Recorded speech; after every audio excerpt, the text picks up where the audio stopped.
What's up, good people of the world? It's your man, the Big Heavy, and if you've seen some of my power bank reviews, I get a question a lot in the comments on should you go with, a Jackery versus a Bluetti versus an EcoFlow, and I also get a comment on should I actually go with one of these lithium or other battery-based power banks or a gas generator. And it's not a easy question to answer. And frankly, I don't really think there is a concrete answer. There isn't a case where I could say, absolutely always go with a battery bank versus a gas generator. It really depends on your individual use case. And I want to talk you through how you might make that decision and how you might figure out which one of those products is best for you. Frankly, I think the first decision you should make if you're thinking about a battery bank or a generator is kind of taking a step back and saying, should I go the gas route or should I go the battery bank route? And once you get down there, then you can go and look at all the product reviews and all that cool stuff. I'll put a magical link up somewhere floating above my head to a playlist with all my power bank reviews. There's plenty of them out there on YouTube. But again, I would encourage you before you start going down that power bank route to kind of make the gas generator versus power bank decision first. So a few disclaimers before we get into this. The power bank reviews that hopefully flew around somewhere above my head in the magic of post-production, I've received all those units from the manufacturers in exchange for doing a review. I kind of do own a gas generator. I have a Ford F-150 that's equipped with a PowerBoost hybrid engine. If you're unfamiliar, it's essentially a pickup truck, obviously. It's got a hybrid component in the engine, and then in the bed of the truck is a panel with a bunch of power outlets. I'll do a review on that at some point. If I get that done before this is published, I'll put a magical link up there. But the short story is you can essentially get the truck to act like a gasoline power generator. And it'll run for a good 36 hours at full output. More than that on reduced output. It'll put out up to, I believe, 7.2 kilowatts of power. It's got 4 standard 120 volt AC outlets. It's got a 30 amp 240 outlet. So essentially it's a very capable gasoline generator. It's obviously gigantic. It's the size of a pickup truck. But the reason I purchased that is so I can go and power tools if I'm on a remote site. I can power camping equipment if I'm out there. So essentially it does serve the same purpose and fit the same role as a gas generator.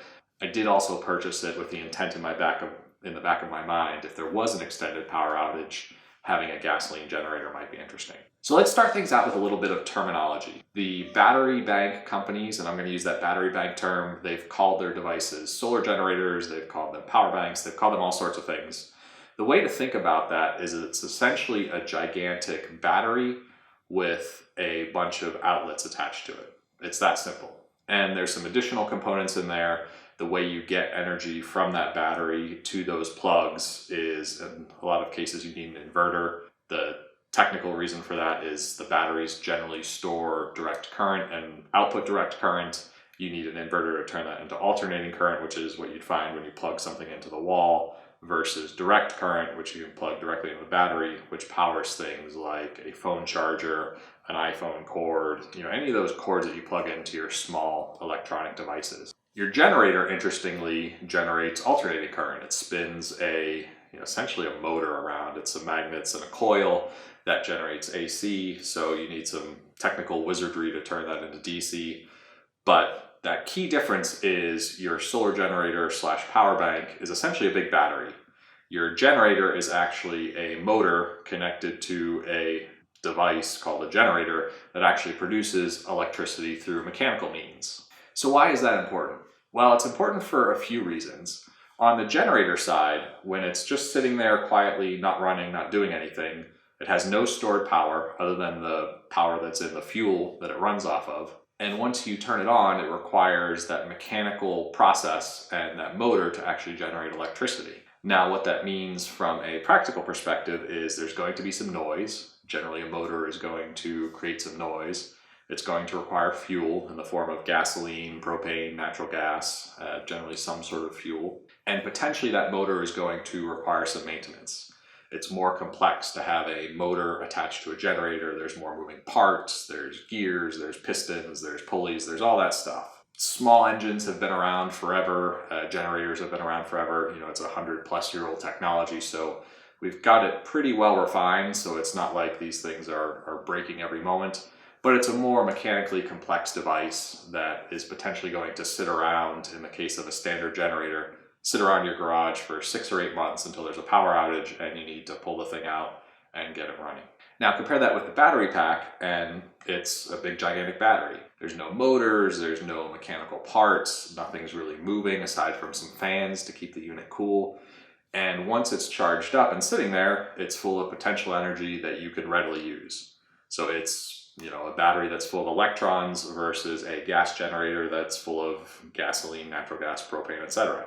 So why is that important from the battery pack perspective? Well, the energy is immediately usable. You don't have to start it. There's no moving parts. It's presumably lower maintenance since you don't have those parts that need oil, that need belts, that need adjustment and maintenance. And the device is immediately ready to provide you with electricity. You don't have to, pull a ripcord. You don't have to warm it up. You don't have to start it. You can plug things in. In most cases, you have to press a button of some sort, and you immediately get electricity out of it. So far you may be thinking, well, the power bank's the obviously superior solution here. I get electricity immediately, there's no gasoline to worry about that's flammable or stinky, I don't have to worry about maintaining the thing, it's just sitting on my shelf quietly ready to go. Well, it's not quite so simple. The big challenge with the power bank is it takes a significant amount of power to charge, and providing that power generally takes a fairly long time. So most of the power banks that I have, they take anywhere from 4 hours at a minimum to 7-8 hours to charge from 0 to 5% to a full tank. And that's charging without any devices plugged in. So if I essentially have an empty tank, if my battery pack is fully dead, I'm not able to supply any power to anything that's plugged in. I need to get that plugged into a power source. And in the best case, it's going to take me 4 to 6 hours to charge. If I'm plugged into a solar panel or even 2 solar panels, that may extend out to 8, 10, 16 hours to get the device a full charge. And that's assuming direct sunlight. So it may take me half a day in the best case scenario with multiple solar panels to charge up one of these power banks, versus the charging, if you can call it that, of a gasoline generator is me opening up the gas tank, taking my little jerry can, filling that puppy up, and I'm ready to run for another 8, 10, 15 hours, or in the case of my F-150, 36 hours, if I can come across 30 gallons of gasoline. And so from a perspective of ability to quickly recharge, the gasoline generator wins hands down. Most of these fossil fuels are fairly easy to come by. With the power bank, obviously you can plug into a wall. There's wall outlets everywhere in the universe. But if the grid is down, which is presumably a reason why you might buy one of those devices, you're going to have a hard time coming across a place you can plug that in. You could plug that into your car. You could potentially plug that into a large storage bank. If you have something like a Tesla Powerwall in your house, you could get some power off of that. Or what most people do, and what I do with my power banks, is you plug it into solar. Sunlight is free, fantastic. The sun is hopefully everywhere, except if it's a rainy day, except if it's in the winter, except if you're in certain geographies where, if you're in Iceland in the winter, you're maybe getting 45 minutes of sun each day. And so that option doesn't look as attractive as it does if you're in, say, the Middle East in August. So the other big factor is noise and what I'll refer to as pollution, for lack of a better phrase. The power banks obviously are very low noise. I don't say no noise because most of them will run a fan when you're running the AC inverter, which again is the capability that gives you the ability to plug in standard household appliances that use a wall outlet. Most of those devices do have variable fans, so the more power you're using from them, the more heat you're generating, the more the fan's going to run. They vary from barely audible unless you're in a quiet room, to if you've got a whole bunch of devices plugged in and you're kind of maxing out the power capabilities of that device, the fans will be full on and they'll be kind of roaring. It's white noise, so it's not super annoying, but if you were banking on having one of those things in your bedroom powering a couple electric blankets, there will be some noise and you won't be in a perfectly quiet environment. However, that fan noise is obviously not that annoying compared to a gas generator where you're running some sort of combustion engine. Generally, those are going to be louder unless you've got something like a whole house generator or something that has an insulated box that you can put it in. They do have boxes designed for generators to reduce noise and keep them quiet-ish. I don't know of any, and I haven't seen any of those insulated boxes that are perfectly quiet.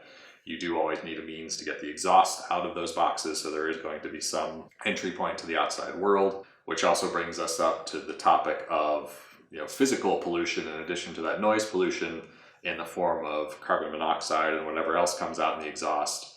One of the big tragedies in all these storms or disasters that you hear about is, almost universally, there's at least somebody, or even more tragically, an entire family that ends up dying from carbon monoxide poisoning because they either ran a generator inside their house, or even they tried to do the right thing, they put it outside, but maybe it was summertime after a hurricane, it was hot, they had a window cracked, and that crack was enough to let in enough carbon monoxide that everyone went to bed at night and never woke up. So obviously, if you do go with a fossil fuel powered generator, absolutely make sure you're safe, make sure it's well ventilated. With my Ford F-150 gas generator backup plan, I would absolutely never, ever, ever park that in the garage or anything like that. I would want to make sure it was well into my driveway, and I have some very long extension cords, so my plan is to use those to power that device if I ever do have to use that for an extended period in order to avoid carbon monoxide. So recapping those pros and cons, in favor of the gas generator, you have easy availability of fuel, super fast charging. And again, I'm saying that in a bit of a funny way to kind of compare that to the power bank. When I say charging, I mean pulling up that jerry can or rolling up to a gas station. I can dispense 30 gallons of fuel in about 5 minutes, which will give me 48 hours of power at 7.2 kilowatts. Think of that like a whole ton of power versus my biggest power bank. I think I can put out 3.6 kilowatts for 1 hour. So I've got 36 hours versus 1 hour.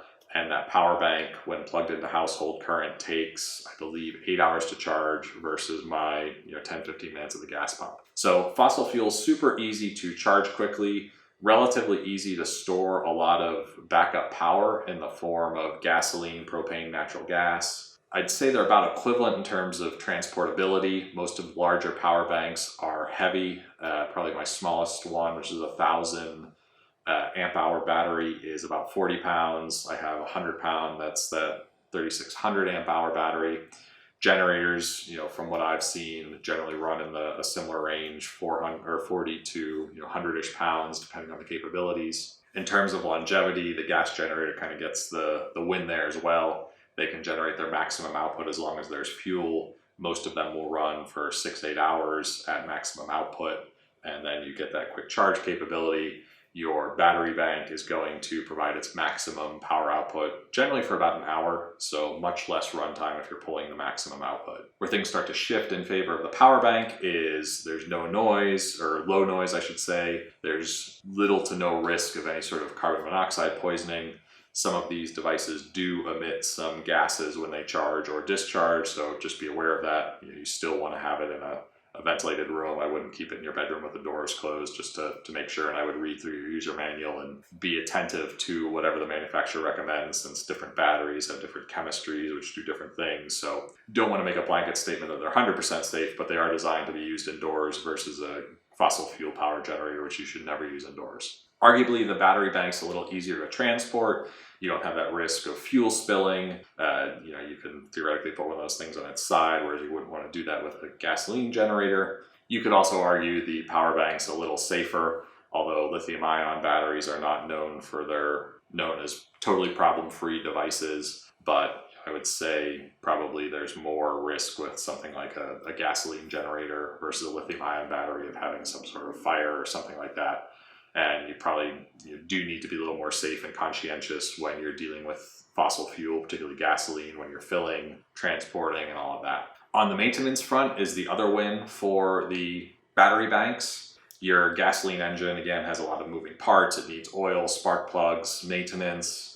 Your battery pack essentially requires no maintenance. In fact, most of the manufacturers, or I would say all of the manufacturers of the devices that I own, explicitly void their warranty if you open any of these devices up. I would highly recommend that you do not do that, because there's all sorts of high voltage stuff in there, and unless you are quite competent with electricity, I wouldn't want to go mucking around in there. There's a little bit of nuance there, because on one hand, it's obvious that the battery bank is going to require less maintenance.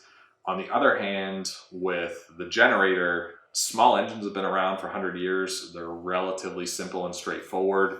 If you were concerned about the disaster preparedness type of scenario and you already knew small engine repair, maybe that gives you a little more of a long-term solution, since you could theoretically fix it. I could at least clean the carburetor and do some basic troubleshooting on a small gasoline engine with my lithium-ion battery packs. If something happened, beyond opening the thing up and soldering a wire to the screen or something that was obviously disconnected, I would sort of be at a loss, and I would frankly, unless it was a question of life or death, would not want to open one of those, just because I don't have enough competence with high voltage power that I'd feel good about going in there. And the manufacturers would tell you not to go in there. So in the short term, I think battery banks, no maintenance whatsoever. But in the very long term, if you were concerned about some sort of zombie apocalypse type scenario, it's a little bit more of a wash on that front. From kind of a green and eco perspective, and again, maybe this plays into your zombie apocalypse a little bit. With the power bank, they almost universally are designed to accept solar. Most of them have a built-in charge controller, so you basically plug the panel right in there and it will manage the variable energy it's getting from the sun. I think the only complaint I have about the solar feature of most of these power banks is they can't seem to agree on what kind of cables they use, so you're going to end up with a bunch of adapters if you don't buy the solar panels from the manufacturer of your power bank. Or if you have a couple power banks and a couple solar panels, you're going to have to goof around with some cables. A little bit annoying, but not the end of the world.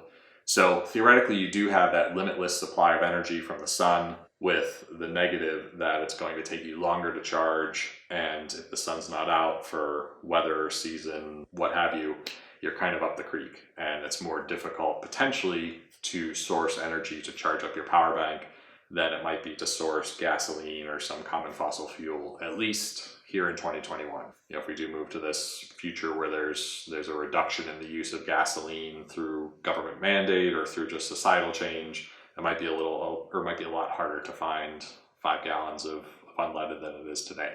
All right, so I've hit you with a whole bunch of info. How do you actually make the decision? Well, there's a few forks in the road that I think should guide you one way or the other. So the first is, what's your power demand?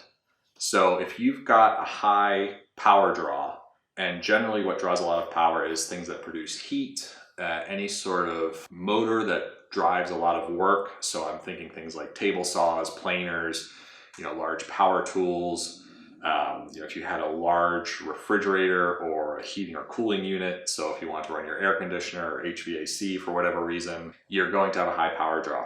Those high sustained loads will chew through a power bank very quickly. Even if you have like I do, I have a 3600 watt hour power bank from EcoFlow. That's a great unit. You can watch my review on that, but it's going to put out those 3600 watts in 1 hour at full load. And I could get to full load pretty quickly if I had an air conditioner, refrigerator hooked up to there. I could get to that pretty quickly, with a couple hot plates or a stove, a couple coffee makers, that sort of thing. The gasoline side does a much better job keeping its maximum output for a longer period of time. So if your goal is to provide long-term sustained backup to a heater, if you're somewhere in a very cold climate and you're worried about losing power in the middle of the winter and that cuts off your heat source and that induces a significant risk to you and your family, I would lean towards the fossil fuel power generator. So that's kind of my first fork in the road. If you're looking at powering devices that aren't as hungry, and I'm thinking things like charging phones, computers, most electronic devices don't draw a ton of power to get charged up. Even things like lower power refrigerators, even a general household refrigerator, they don't run all the time unless it's some big giant ice chest or something like that. I have a 12 volt portable refrigerator that will run for 48 hours when it's in eco mode off a 1000 watt hour battery. So if you're kind of looking more in that direction, if it's, hey, I'm worried about the power being out for a week, want to be able to charge my phones and get the news and stay in touch with people. I might want to be able to power some kitchen appliances so I could, make a hot meal, make a cup of coffee, and then kind of turn it off. That power bank might be a little better since it is something that you can charge up. You can keep it on the shelf in an emergency. and there's probably a 99% chance it's going to be ready to rock when you need it, versus that gas generator where the fuel might get stale, by virtue of sitting. The gasoline doesn't do very well if it's just kind of sitting around for a long time. You have to worry about maintaining the engine, and you run that risk of, hey, hurricane hit, power's out, probably gonna be out for a week, need my juice to get my phone going, pull the handle on your Jenny that you haven't maintained for 3-4 years. You're up the creek, that power bank that you haven't maintained for 3 or 4 years, and maybe when you saw the hurricane was coming, you just plugged it in the wall and let it suck down enough juice to get going. That's probably going to be a little more reliable for you. The other scenario that would drive a little bit of a fork in the road, if you're looking at one of these devices for camping or overlanding, my personal immediate bias is towards the power bank. I hate being out in nature and you got some jabroni firing up the Jenny and running that thing, all day and all night so they can watch the Real Housewives of Gooberville, Ohio. A, don't be that guy. B, most of your loads when you're camping are going to be relatively low. If you're hooking up to an RV, presumably a lot of the stuff in that RV, particularly in the newer ones, it seems, is designed to be a little more energy efficient and designed with the thought in mind of being powered by solar or being powered by a battery bank. So, I would immediately lean that direction from a noise and just kind of living in the spirit of the outdoors perspective. I like the idea of being able to hook up to solar and being able to charge and live off the grid essentially indefinitely without burning through fuel. Unless you had a camping or RV setup where you absolutely, for whatever reason, needed to run high draw appliances. Again, that's going to be your HVAC primarily if you're cooking with propane and using that for some of your other high draw applications. I just, I don't see a huge need to go with a gas generator in the overlanding camping scene anymore. If you're car camping, I love the power banks for car camping. You bring that along combined with the portable refrigerator. You don't have all your junk swimming in a sea of, or not your junk, your food swimming in a sea of melted ice cubes and all that stuff after a day or two. You keep your phone charged. If you end up in a week of rain, you can run an iPad and watch a movie or two in the tent. And they're great for that application. And you can throw a solar panel on there and top yourself off as you go through the week.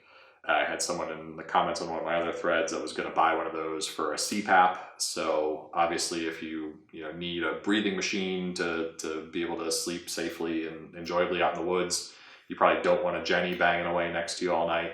So having one of these power banks is great in that situation. So if your prime intent is overlanding camping, I would strongly bias towards the power bank side of the equation. So next area that kind of forks you in the road a little bit is kind of the zombie apocalypse, long-term grid down scenario. I'm not a prepper by any means, so I haven't thought about this deeply. I'm not wildly concerned with this kind of end of the world scenario. I'm probably too fat and happy to last very long. I'm going to get my brain eaten by the zombies in week 2 or 3. So that one, the forks in the road are, number one, the solar idea is attractive on the power bank side because theoretically you've got indefinite power forever and ever. If you have loads that are not sustained and don't need to be running all the time, I think that makes a lot of sense. Even if you have a week or two where it's stormy and you're not able to charge the device up, if all you're trying to do is charge your phone so you can watch reruns of Friends, while the radioactive waste flows around outside, maybe you wait a week to see what Chandler's up to before you can roll your solar panels out, get that bank fully charged, and then you can kind of bring it back into your underground bunker and be ready to roll. Alternatively, you could have a couple or 3 of the power banks and kind of rotate them through. I've got a couple or 3 just by virtue of reviewing these things. So that's kind of my plan is, you could have one running your devices, have one hooked up to your solar system and charging, and swap them out. And ideally, if you've got a week of good sun, charge up all 3. If you've got a week of bad sun, you can kind of pull off of those guys as you go. If you're, looking more for sustained power outage or sustained power supply in that scenario, you've got some high draw stuff and you're able to store a lot of fuel. I don't think you can beat a fossil fuel power generator from that perspective. From a, the zombies are looking for you perspective, I guess having a big old Jenny banging away would be a pretty good indicator that you've got power, and that might attract people that you don't necessarily want to interact with. I would kind of lean a little bit towards the power bank side of the house, unless I had that specific need for kind of high draw sustained loads that would guide me toward the fossil fuel side of the house. For an average human that's a little concerned about a hurricane or, something like there was that kind of massive East Coast power outage several years ago, or the thing in Texas. It's a little bit tougher, and that's where you kind of got to think through that question of, do you need those sustained high draw loads? Are you going to need heaters, electric blankets? Are you in that kind of climate? And I would imagine nobody in Austin, would have said yes, absolutely, before that big power outage, because nobody anticipated that combination of cold weather and a sustained power outage. In that case, that kind of biases you a little bit towards the gas side of the house. But the thing I like about the power banks is they're kind of cheap insurance. They don't require a lot of maintenance, don't require a lot of care and feeding. You put the thing on the shelf, it's ready to go when you are. And I would be willing to sacrifice that ability to power a high draw load like a heater.